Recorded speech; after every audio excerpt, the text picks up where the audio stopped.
Čaute ľudia, vítam vás pri ďalšom videu, no a keďže pečenie nás baví, tak dnes sme si spolu s Falou pre vás pripravili perfektný recept na pizzu, no a môžeme začať rovno s cestom.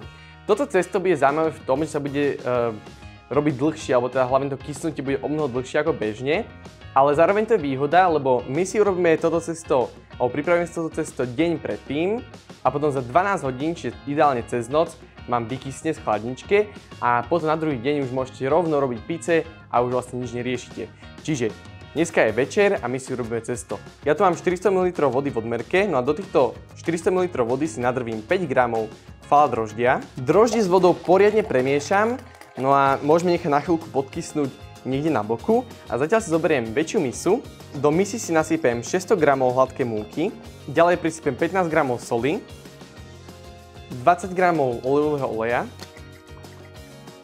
no a rovno prilejem vodu s droždím.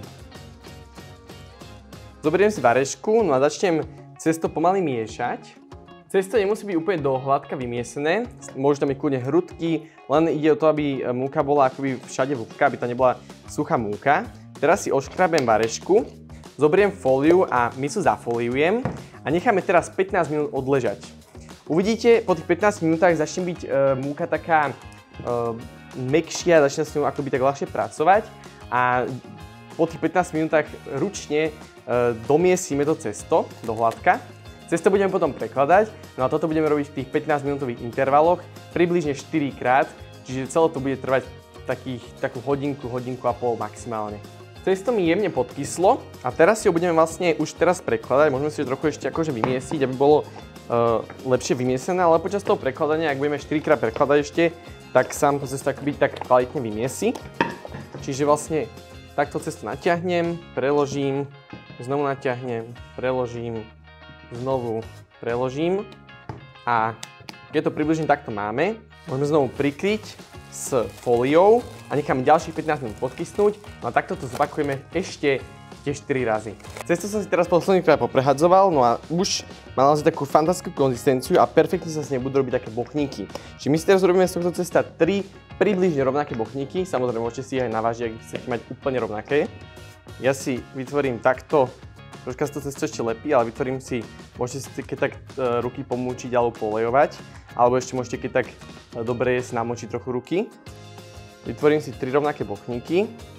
No a plech s bochníkmi teraz poriadne zafoliujem, no a môžeme dať do tej chladničky na tých 12 hodín. Samozrejme, môže tam byť trošku dlhšie, ak by ste napríklad nestíhali, že by ste robili to cesto večer o 8 a budete robiť pizzu až o 11, tak to neprekáža, ale ideálne tých 12, maximálne tých 15 hodín.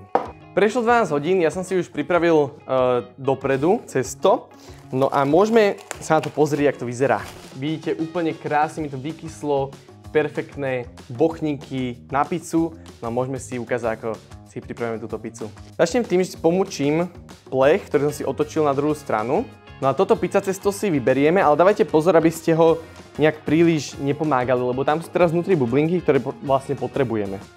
Dáme si ho na plech, pomúčime z každej strany, no a môžeme teraz začať pomaličky rozťahovať a naťahovať cesto do tvaru pizze.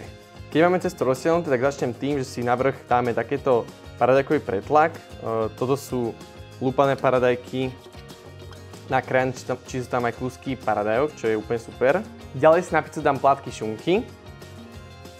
Ešte si nakrájam zo pár šampiňónov na tenké plátky. Šampiňóny môžeme dať na vrch. Teraz dáme piecť pizzu na najvyššiu teplotu, ako máte v rúre.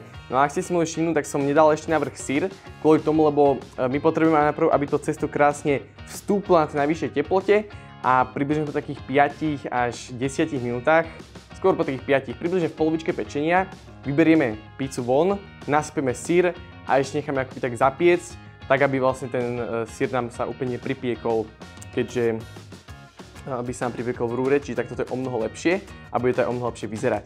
Po približne 5 minútach si dám na vrch syr a budeme môcť ďalej piecť.